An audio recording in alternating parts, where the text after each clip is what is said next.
Today we'll talk about how can you disable Webull notifications on your Webull app. We'll go to figure out the solution on how you can do that on your app.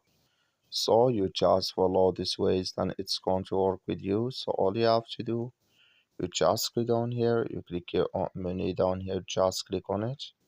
So then it's going to take you to your profile. It's going to show for you like this. Then all you have to do now, you just click here on settings here, just click on it.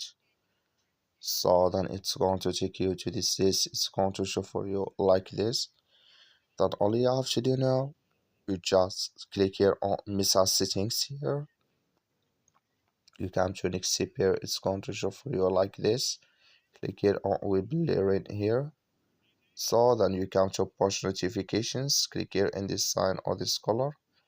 Like you see color, it's going to me push notifications disable with us now with Webull. That's all. Thank you for watching. Don't forget to support us by liking and subscribe.